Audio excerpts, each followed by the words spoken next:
1. But Trex, take us in.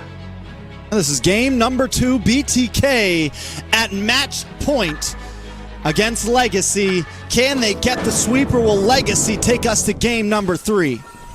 Yeah, and the Kings of Kings again having a great performance on game 1, choosing to push the momentum onto game 2. Mobazane, second time on the Barats in this series. I do think Mobazane has done quite well on a lot of these utility style heroes, and this time around he's picking up the Barats, which he's done so well. Now the Swan Song coming in on the last pick, it's a little bit questionable for me because I felt like they have to find a way to deal with the Uranus, and I just don't know if the Odette is going to be the answer that Legaci is looking for to win in this matchup.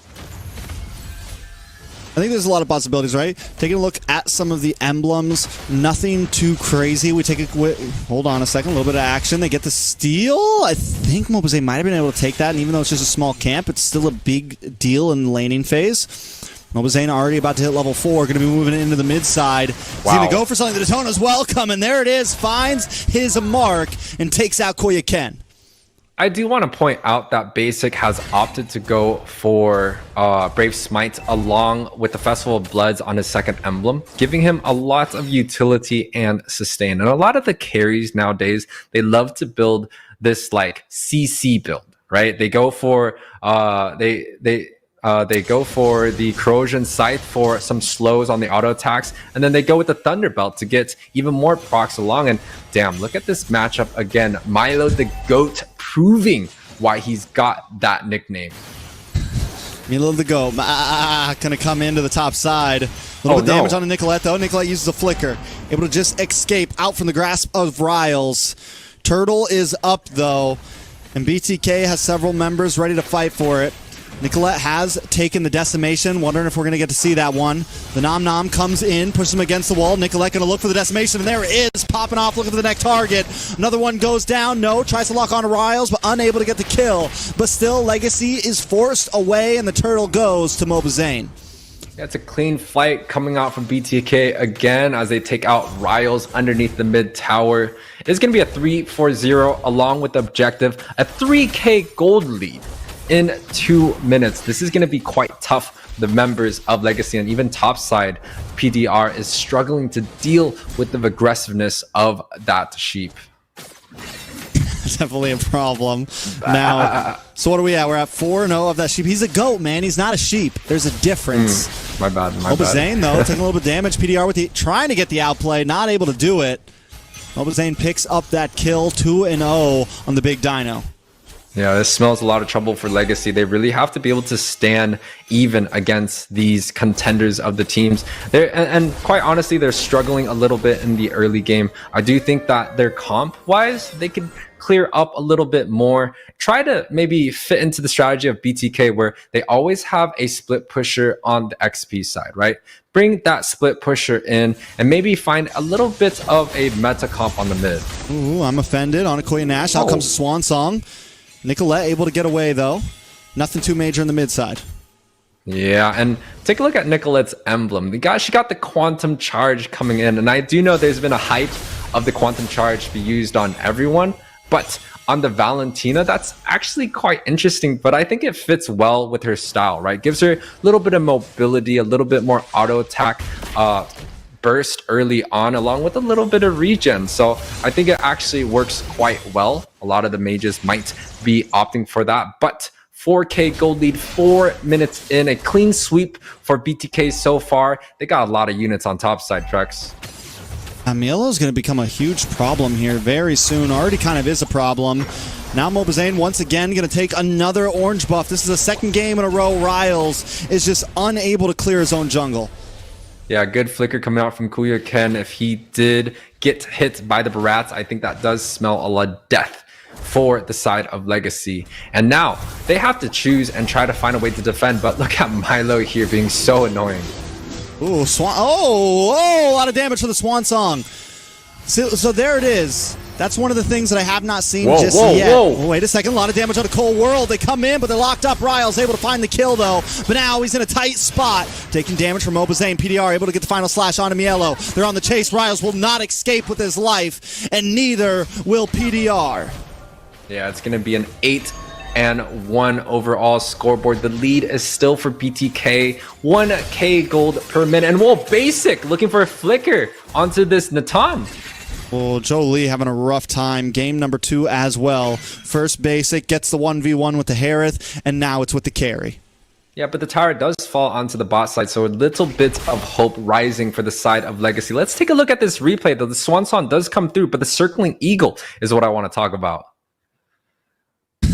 Comes in, I don't talk but about it kind of anything. comes into a death sentence there. A little bit of trouble overall. The idea was good, but you have to constantly be careful for Cold World. Right before he died, he gets the lockup. Yeah, and of course, the execution was just not there for the side of Legacy. The gold lead is still widening at this 6-minute mark, and the members of BTK spread it across the map, but winning across the map also. And I just want to say, Basic, man, he's been winning in this gold lane by himself, and once again, he is doing so well. Zane? Zane gets a Daytona's welcome on Kuya Nash. Swan Song comes out, but not quick enough before deletion. Kuya Ken now also looking for something. Mobazane a little bit of trouble. PDR with the Vengeance. The Vengeance trying to get away. BTK does not lose a member just yet, but they find Riles and Nash, and now they're going to come for that purple buff.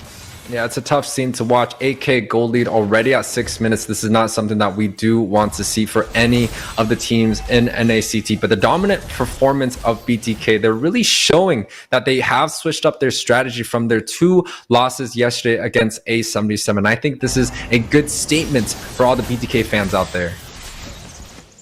Verify. I mean, at this point, BTK are doing the same thing they did last game. They're just choking out Legacy.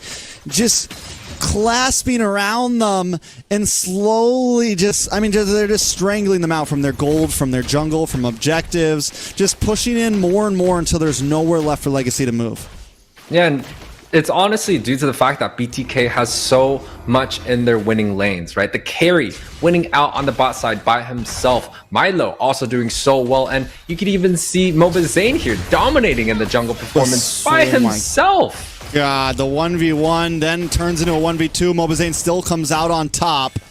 The gold lead is escaping them. BTK at 10k. Yeah, the 10k is just very, very hard to deal with, and we haven't really seen a 10k gold lead 7 minutes in. Just shows you the difference between these two teams. BTK definitely in style, definitely not rusty at all. They are looking to perform and looking to go ahead deep in the series. Yeah, I mean, I almost feel like Legacy win for the Fredrin band. I almost feel like maybe Barats was the bigger problem. PDR going to get pushed back and taken out. Decimation from Nicolette. Nice, I'm offended. Locks on to Ken. Ken taken out next. Nicolette picking up another one. Oh! Swansong comes in with the flicker, though, but it doesn't matter. Mobazane and Basic take him out so fast. There's no time for the ult to stand. Yeah, but the GOAT has fallen here. It's a 3-for-1 trade for the GOAT. BTK still on top. We're looking at about 11k gold lead, 8 minutes in. It smells a lot of trouble for the side of Legacy. But for the side of Legacy, they still have the potential to come back in this game, right? We saw the Swan Song making a significant impact in almost every single team fight. And paired with the Natan, which has quite a bit of gold, he's built up the Feather and also the Corrosions, the Calamity. So he's definitely there in play. But BTK still has a substantial gold lead. It's very, very hard to deal with the team fight there. Maybe potentially try to pick off 1 or 2 members, but if it's gonna be Milo in the front, dude, there's no way that GOAT is gonna die here. 4,000 gold lead between Mobazane and Riles right now. 5 levels ahead. Mobazane is the big dino on the block right now. At this point, BTK is going to do the same thing they did last game. Just keep on coming in a bit more. Go for this next Lord. They let the bottom lane push back a little bit. Makes it a little bit harder for Legacy to try to come in from that angle. I mean, BTK feels good right now, and it doesn't feel like there's much of an answer for Legacy. Yeah, and Zane, 7-0-5. Once again, a perfect game for him on this Barats. It's very hard to shut Zayn down when he gets the heroes that he wants, and Barats has definitely been a high priority of BTK. First picked both of those matches, definitely telling a story that they're not scared to just let Zayn pick the best blind pick hero and have the whole entire team kind of build off of it. And look at the supporting cast. Nicolette 3, 0, and 7 also doing quite well. The members are all onto the top side. Is BTK going to clash with the advantage that they have? Tono's welcome. Not able to land onto anybody, but it doesn't matter because the rest of the team is here to help out. Ken taking a lot of damage. Swansong comes in though, able to unload onto several members. Nicolette goes down. Koya Nash with the shutdown and the double. Will it be enough though? Because BTK is still riding forward as Nash falls. It's 3 for 2. Just when Legaci had a shot, they lose it. Yeah, I thought for a second the Swansong was going to deal a lot more damage, but the members of BTK having a lot of sustain. And look at the 3 members that are alive. Those are 3 tanky boys, and I just don't know if there's any response coming out from LG to be able to deal with the tankiness coming out, because look at them. They're just tanking the towers at mid lane and taking whatever they want. They're just under tower, taking all the shots to the face. It's going to be a while until Jolie really outputs the damage they need. And Koya Ken going to get stomped on, walked on. Milo looking for the kill, unable to get it though. BTK, literally, it's their 3 bulky members just standing in the mid lane. Lord coming soon. Yeah, they don't have a response for the tankiness of BTK.